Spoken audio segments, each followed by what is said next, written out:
Hello friends, मैं आपका दोस्त डॉक्टर सुनील कुमार और आप देख रहे हैं डॉक्टर कुमार एजुकेशन क्लिनिक। आज हम बात करेंगे स्नोरिंग के बारे में। खर्राटे की जो समस्या है वो समस्या क्यों है और आखिर उससे क्या प्रॉब्लम्स होते हैं, और यदि हम उस पर ध्यान ना दें तो क्या कॉम्प्लिकेशंस होते हैं। और कई बार ये देखा जाता है कि हम स्नोरिंग को एक नॉर्मल रिएक्शन स्लीप के दौरान मानते हैं, और एक मिथ है हमारे समाज में कि लोग ये सोचते हैं कि यदि कोई इंसान खर्राटे वाली नींद सो रहा है तो वो बहुत अच्छे से सो रहा है, वो साउंड स्लीप है, वो बेफिक्री वाली नींद है। बट ऐसा कुछ भी नहीं है। ये बिल्कुल एक धारणा है, ये एक मिथ है, ये एक अंधविश्वास है। यदि आपको बहुत ज़्यादा खर्राटे आते हैं सोने के दौरान, आप बहुत ज़्यादा स्नोरिंग करते हैं, तो आप ये समझ लीजिए कि आपको एक चेंज है, एक बदलाव है आपकी ओरल कैविटी के अंदर, नेज़ल कैविटी के अंदर, और एक मेटाबॉलिक चेंज है आपके अंदर, जिसको आपको समझने की आवश्यकता है, जिसको आपको डॉक्टर को स्क्रीनिंग कराने की आवश्यकता है। यदि अभी तक भी आपने चैनल नहीं सब्सक्राइब किया है तो चैनल को सब्सक्राइब करिए, आइकन बेल हिट करिए और अपने फ्रेंड्स के साथ शेयर करिए। सबसे ज़्यादा ज़रूरी ये है कि जब हम नींद में रहते हैं तो हमें खुद ये पता नहीं लगता कि हम स्नोरिंग करते हैं, और हम बहुत ज़ोर से स्नोरिंग करते हैं, लेकिन आसपास जो हमारे लोग होते हैं वो हमें बताते हैं। और कई बार दूसरे लोगों की नींद डिस्टर्ब होने के साथ साथ हमारी खुद की नींद भी अपने खर्राटों से खुल जाती है। यानी कई बार हम अपने खर्राटों की आवाज़ खुद महसूस कर सकते हैं, और उससे हमारी नींद में कई बार डिस्टर्बेंस भी आता है। तो अब हम ये जानते हैं कि इसके पीछे कारण क्या है।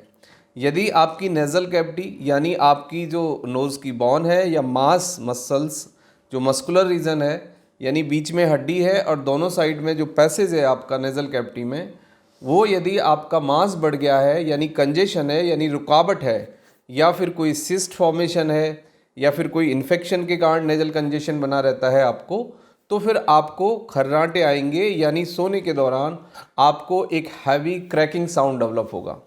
दूसरे लेवल पे यदि ओरल कैविटी यानी कि आपका जो माउथ है, ओरल कैविटी है, यदि आपको टॉन्सिल्स हैं, यानी आपके दोनों तरफ टॉन्सिल्स होते हैं, यदि वो स्वेलिंग करें, सेंसिटिव हो जाएं, सूजन बहुत ज़्यादा आ जाए, और आपके ओरल कैविटी यानी माउथ के अंदर स्पेस थोड़ा सा कम हो जाए, तो भी कई बार टिश्यू पे प्रेशर बढ़ने के कारण आपको एक क्रैकिंग, एक फटा हुआ, एक हैवी साउंड यानी खर्राटे वाली आवाज़ बहुत ज़्यादा सुनाई देगी।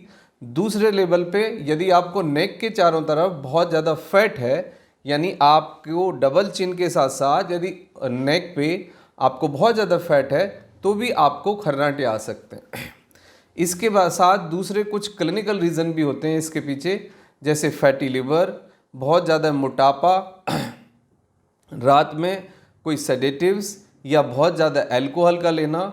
यदि आप कोई ऐसा पदार्थ लेते हैं जिससे आपको सेडेशन होता है, आप नींद के लिए कोई यदि केमिकल या कोई इस तरह की मेडिसिन भी लेते हैं, तब भी आपको खर्राटे ज़्यादा आएंगे, यानी खर्राटे डेवलप हो सकते हैं। तो आपको उस चीज़ को भी समझने की ज़रूरत है।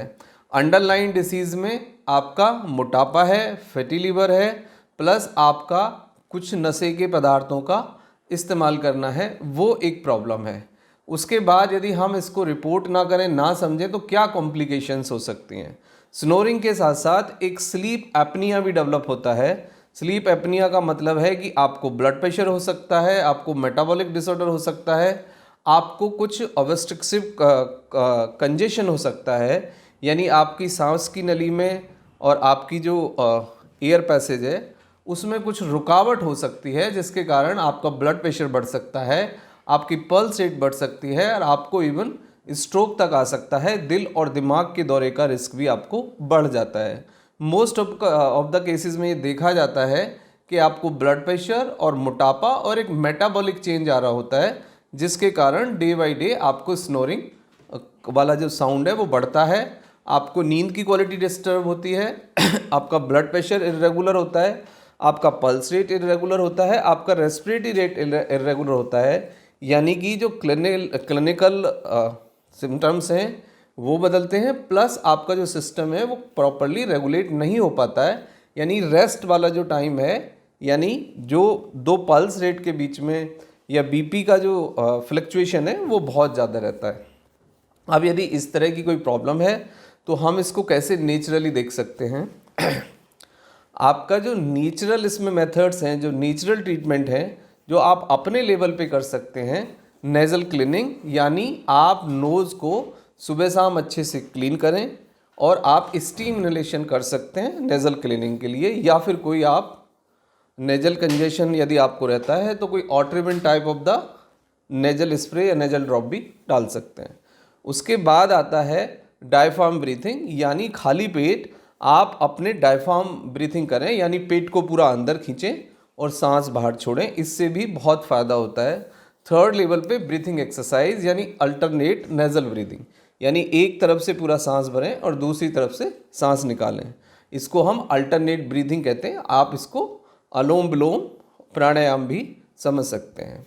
आप 30 से 40 मिनट रनिंग करें या एरोबिक्स करें, प्लस जितना हो सके आप डीप ब्रीथिंग करें, लंबे सांस लें, नेज़ल ब्रीथिंग करें। एक्सरसाइज के दौरान या जो भी आप वर्कआउट करते हैं, ज़्यादा मैक्सिमम कोशिश ये करें कि आप नोज़ से ब्रीथ करें और नोज़ से ही इनहेल करें, यानी ब्रीथ आउट ब्रीथ इन नोज़ से ही करें। यानी नेज़ल ब्रीदिंग आपके नेज़ल कैविटी को क्लीन करती है, आपके ओरल कैविटी को क्लीन करती है और आपके फूड पाइप और आपके डायफ्राम को भी रेगुलेट करती है और आपकी ब्रीथ के साथ कनेक्ट करती है। वेट रिडक्शन करें। यदि आपका वेट ज़्यादा है तो 2 to 5% अपना वेट रिड्यूस करें। यदि आपको फैटी लीवर है तो फैटी लीवर को ट्रीट करें। हाइपरटेंशन डायबिटीज़ है तो उसको आप ट्रीट करें। प्लस मेक श्योर करें कि आप सोने से पहले अल्कोहल या कोई और दूसरा स्मोकिंग या कोई सेडेटिव्स ना लें। अल्कोहल लेने से कई बार देखा जाता है कि ना केवल आप स्नोरिंग करते हैं बल्कि आपको स्लीप एपनिया डेवलप होता है और ड्यूरिंग द स्लीप कई बार आपको स्ट्रोक की शिकायत भी हो जाती है, या स्ट्रोक, एंजाइना या फिर दिमाग या दिल का दौरा आपको देखा जाता है। तो इससे आपको बचने की आवश्यकता है। यदि आपको सिम्टम्स हैं और ये उपाय करने के बावजूद भी आप ठीक नहीं होते, आपको फ़ायदा नहीं होता, आपको आपकी स्नोरिंग का लेवल रिड्यूस नहीं होता, तो फिर आपको क्लिनिकल एडवाइस की आवश्यकता होगी, जिसमें कि एक डिवाइस लगाई जाती है या फिर एक छोटी सी एक सर्जरी होती है जिससे हम स्नोरिंग को और स्लीप एपनिया की प्रॉब्लम को बिल्कुल ठीक कर सकते हैं। Thank you very much and take care yourself.